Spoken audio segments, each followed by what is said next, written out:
Good morning, fam fam. It's Maggie. You know I'm on the road again, right? So I don't know. As I was getting ready this morning, I kind of weighed heavy on me to kind of chat with you guys about mental health, especially this time of the year. And the reason I'm around mental health all the time, but I was watching this girl on YouTube who is living outside of the country with her young family. And she was, a few months ago, she really crashed and had to be hospitalized. And then it sounds like there's a resurgence with the holiday. And I feel a lot of empathy for her, because she's away from family, and even though she has her nuclear family, but her extended family is not around. And some people who were raised with aunties and uncles and grandmas and grandpas, and then every year they have the family reunion, which is very unique to African American family and culture. I don't know, I'm sure other cultures do it as well, but my culture, we don't. So I'm always amazed to see hundreds of people wearing their t-shirts and reconnecting. I think it is such a nice idea. In my own family, I tried to do something like that, but everybody was like, oh, we're busy, because it's not something that we grew up with. But when you think about mental health, is just such a personalized thing, It doesn't have a sign. People don't walk around with a sign that says, I'm depressed, I'm a schizophrenic, and, they don't. These are people you're working with, people who are your neighbors, and people in churches, and they look like they got it all together, and you just wouldn't know. It's just like domestic violence. There is nothing unless somebody is trying to cover a black eye with makeup, but you really usually can't tell. People hide it very well, and a lot of things can contribute to exacerbating a problem around the holidays, because it is supposed to be such a happy time, supposedly. And then when you're not that happy from within, it kind of makes you feel like a loser, and then it's easy for you to get deep into that hole. So this is what I want to talk about today. In healthcare, if you're a family practitioner, which I'm not, I wish I was, but I'm not. I remember when I was doing my externship, every time somebody came in, we did the PHQ-2 questionnaire, which is 2 or 3 questions. Have you felt depressed in the last 6 months? Blah, blah, blah. And then it's just a score of 0 to 2. So it's very easy to ask somebody, have you been feeling depressed? Now, if a medical professional asks that question, you hope that the person would come forth and say, yes, I've been feeling really down. But a lot of time, people don't want to acknowledge nor let anybody know, because we talked about that before. There is that shame that is attached to feeling down and having low self-esteem. You don't want the world to know. It's a huge secret. But if you don't trust your medical professional enough to share that with them, how are they going to help you? Because we can prescribe medication based on the severity and how long you've experienced the symptoms, but there's also psychotherapy, which we think work just as well. Psychotherapy is like counseling, right? Because a lot of times people just need someone else to kind of help them sort through their feelings and why they're feeling that way. It doesn't mean they're going to take those feelings away. But if you are a relatively stable, cognizant individual, hopefully with the counseling, we can help you develop some skills on how to fight that. And that's why when people go to counseling, there are exercises, homework, so to speak, that they send you home with. And those are not intended to be cute. There are very important steps to helping you develop coping mechanisms. My previous video, I said life is all about coping, guys. It's all about coping. You know, when they say, do you see the glass half full or half empty? Some people are naturally wired to be negative. And those people will probably be more depressed than other people. But if in every situation you can only see the negative, you can't ever see the positive. You need to retrain your brain to do that, starting with small things and moving on to the bigger things.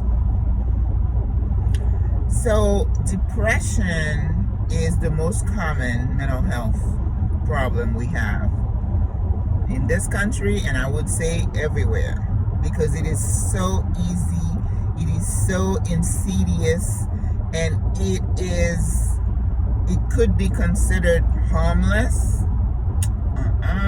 It's not.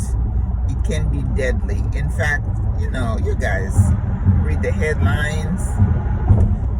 Little kids, that's the one that just kind of gets me. Kids who are bullied, you know, like 8-year-old committing suicide. Oh my God.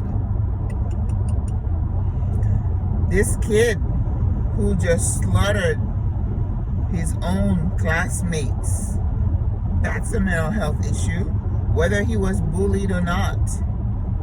And the system is consistently failing these kids on how they handle kids, how they identify the kids who are being bullied, and putting systems in place. You know, when you send your kid to school, you don't expect to get a phone call to say that he's been shot. That's another type of PTSD that's going on in this country. All these killings, somebody going into a home probably to rob them and get an 81-year-old woman, and shooting her to death. What is happening? I think we are all, forget the depression for a minute. I think America is in a state of psychological warfare. And unless we realize that, now you can go to counseling and learn skills to manage, to protect yourself. We can talk about how you process all this negativity and the anxiety that these news provoke in all of us, whether you're adult or child who's watching these news. Imagine being a teenager nowadays, right? In addition to dealing with COVID, having to wear masks, watching your parents acting the fools at those meetings, threatening each other. I mean, it is off the chain. And you almost feel powerless. It's like, how do you deal with supposedly grown people standing at a podium at a school board meeting and telling one of those people who are there to serve your children, I wish you would die. I mean, in your face. It wasn't via email. It wasn't a tweet. He looked at her and said, I wish you would die. This is where we are. And then we wonder why the kids are shooting each other. Now, if you're a parent like that, how can you teach your child to develop skills to deal with bullying but you'll bully yourself. It's like mayhem. It is mayhem. And my heart breaks, and you're just trying to think, how are we going to get out of this? I have like a news flash that flashes across my phone, and that's how I keep up with the news. I'll see a headline that interests me, and then invariably, if it has to do with the vaccine or something that's happening, all of a sudden, it's like the wrath comes out. Oh yeah, you're a Democrat, and you're this, and it's like vile. It's not even, I know I talk about civility. There's no such thing anymore in this Americas. People are just shouting at the mouth. There is no restraint. Nothing is processed before it exits your mouth. People say whatever they want to say to you, about you. And then the worst part now, they act on it. Because I don't like what you say, I can't stand you, I'm just going to eliminate you. Oh my God. So guys, as we look at the holidays upon us, I think all of these things are coming together to create a very, very explosive and dangerous environment. So if you have a tendency to be depressed,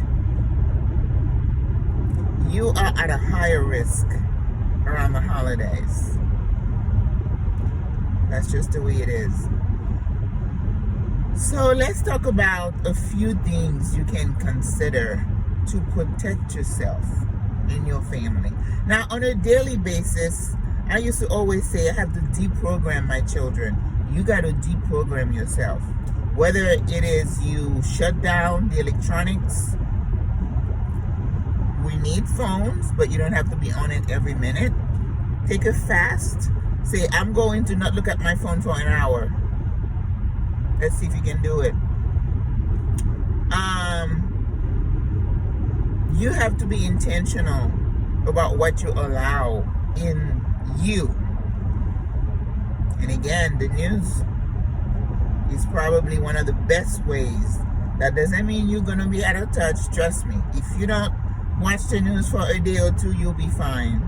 The next time you watch it, you'll catch up in like 2 minutes. Because they just go on and rehash the same old thing. Try to keep yourself as healthy as you can. Eat well. Eliminate sugar. Load up on your veggies and good carbs. Okay? Eliminate fat. Not eliminate, just really reduce fat. You need good fat. Olive oil, avocados, yeah. Go for it. Get enough sleep. I am so bad. I've been going to bed at 3 o'clock in the morning this past week. If I tell somebody that, they'll say, what are you doing? Those darn notes that I get home at about 3 or 4. If I take a couple of hours to cook something, it throws me off. I don't get done till about 1 o'clock, 2 o'clock in the morning. It's horrible. And I don't know how else to do it. I've been doing this for almost a year and I'm not getting any better. So I'm burnt out too. Exercise. Do not ignore the power of exercise. When you get the blood flowing in your body, it tends to stabilize the hormones in your brain, your serotonin, your dopamine. You need to consider investing in yourself, especially around the holidays. Make sure you get plenty of exercise. Get out in the sun if you can. I've said that before. Vitamin D and the sun on your face, it is so healing. Cut off negative people from your life. Those who drag you down. If they're calling you, you know who's calling. You don't have to take the call if you don't need to.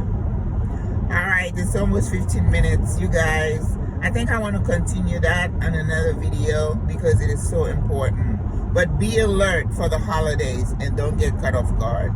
Au revoir. I love you. God loves you. À la prochaine.